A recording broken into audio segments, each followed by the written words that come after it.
I really want to talk about perennials that look great fast and then still look good almost the whole rest of the year. It's the time of year when we're all craving our gardens to start getting into good shape, starting to look real full. And how can we achieve that? And how can we achieve it quickly? What if we could have fast impact and enjoy it for months to come? Hi you guys, this is Nicole from My Carolina Garden. My garden is located in growing zone 8B and I am in southeastern North Carolina. Definitely subscribe to my channel if you like the kind of content I provide, and follow me on social media so you can get some real-time tips, tricks, planting, all sorts of fun things. In today's video, I am sharing 5 perennials that not only look great fast, but keep performing all year through. These are plants that offer early growth, long bloom times, and serious visual payoff for your garden beds. I am going to count them down from 5 to 1, and you are not going to want to miss number 1 because it probably is going to surprise you. Number 5 is the Shasta Daisy. Now, Shasta Daisies are out in garden centers now, even in earlier spring. For those of us that have them in our gardens, they tend to bloom in later spring and into summer. Now, Shasta Daisies for me stay evergreen. So I have this nice green foliage over here, even though I currently don't have any blooms. So I feel like that's nice and fresh to have that pop of green still being here for me. This classic perennial is a workhorse. The bright white petals with the yellow centers are like a summer staple. But as I said, nurseries have them out now and they've started that growth early for you. So if you want to pop something into your garden a little bit earlier that's going to last you with longer blooms, the Shasta Daisy might be for you. It is hardy in zones 4 through 9, and as I said, in warmer areas it can even stay evergreen with its foliage. It does expand. So you know I love perennials that get bigger that you can then divide up and move to other parts of your yard and continue expanding your landscape that way. Shasta Daisy is one of those perennials. They stand tall, they create volume fast, and they look good in both casual gardens, cottage style gardens, or even a formal setting. So not only do you want to divide this perennial, like say every couple of years, but you also want to keep it deadheaded to promote new blooms. Number 4 is Dianthus or Pinks.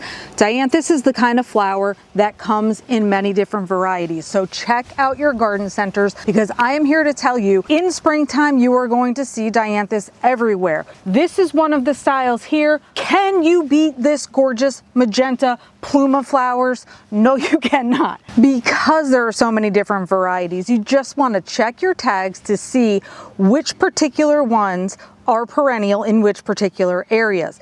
Now, you can't 100% go by the tag because, as I've said many times before, this particular Dianthus is marked as annual. Here in zone 8B, however, this is the 3rd year I've had it and it keeps coming back as perennial. I don't know if I am on the line for it. I can't tell you its name because the garden center literally only has annual written down.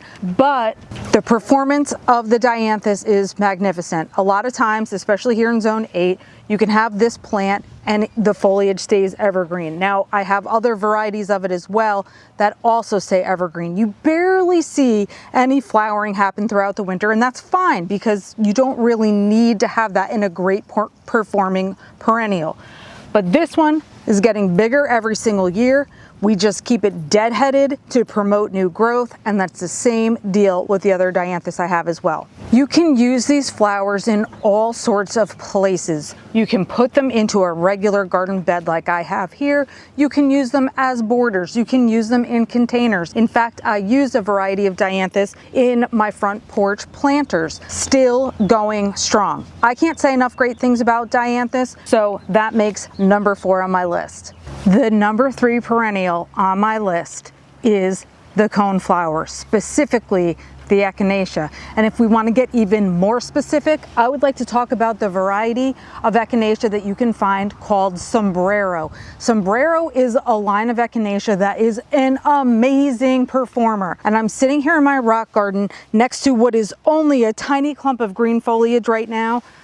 But trust me when I say this does and will get bigger and more glorious as this season progresses. I can't say enough good things about the coneflower. It is a pollinator attractor, which is so lovely.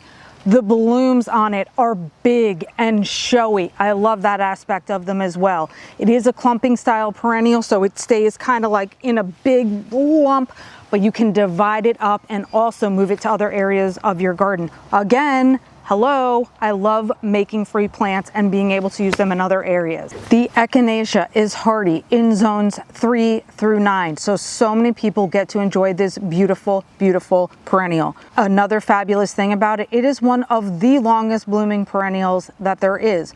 Once it starts in like late springtime, it's gonna go until the fall. Mine goes until it's basically frost time. So I just don't know that you can ever beat that. Now you can get all different varieties of echinacea. It comes in many different colors. It can be from like brilliant red. This is the red salsa sombrero I have here.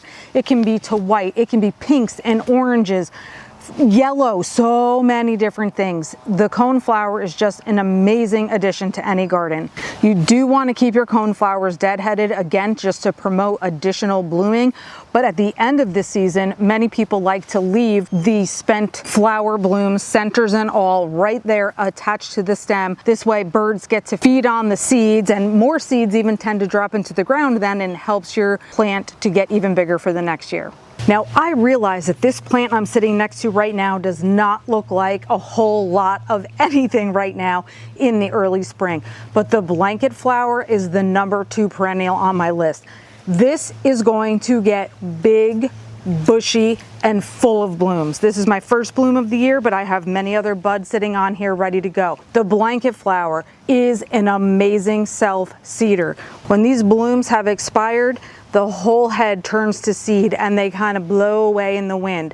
I end up with blanket flowers everywhere in my yard. I am both complaining and not complaining about that. These guys are hardy, zones 5 through 11. They start to bloom in the spring, as you can see here, and they go until fall. If you're lucky, they're gonna go until frost as well. This baby is hardy, zones 3 through 10. You can see it's got gorgeous firecracker color with red, orange, and yellow included in its blooms. Some of its fabulous features are it's heat tolerant, it's drought tolerant, and it is not fussy about its soil at all. Here in coastal North Carolina, I have sandy soil. That means it's quickly draining, which can be both good and bad. You will see these plants growing directly in the sand, right at the beach, and everything. Blanket flowers are native in North America, and I really cannot say enough great things about them. If you want plentiful blooms and you love multicolored flowers, I would try the blanket flower. Now, are you ready for my surprise? My #1 perennial that you would not be expecting to be on this list? All right, let's go. It is the Basjoo Hardy Banana Tree. I know some of you are thinking, oh, but that's tropical. I can't have that in my area. That is not true. The Basjoo Hardy Banana is actually hardy to zone 5. Hardy from zone 5 to 11. Can you believe it? So yes, the foliage does die back in the winter. It does for me too in zone 8B, but it grows back quickly. The root system stays alive, and one of the most important things you can do for your plants, and I always recommend this anyway, is keeping a healthy coat of mulch, or layer that mulch on top of anything that you fear could suffer in the winter time. But these guys are called hardy bananas for a reason. You can enjoy them in your gardens as perennial. I picked it because this tree has impact and is a showstopper. As I said, especially if you're in a cooler zone than I'm in, people might not expect you to be able to have this as perennial, but you can. Now, here's the thing though. I would not recommend keeping your hardy banana in a pot. I know some people feel like maybe they could do that and then bring it in their garage or something for the winter time. But the roots really do like to extend, and even more than that, it is a very thirsty plant. You want to keep it so it has a lot of water, and I know in pots sometimes you don't get to do that, so keep that in mind when you're thinking about where you might be able to put a banana tree. The other thing is these guys also multiply. Do you see that this is a theme for all the perennials that I love most, you can divide them up and expand them to other areas of your yard or give them away to friends, family, etc.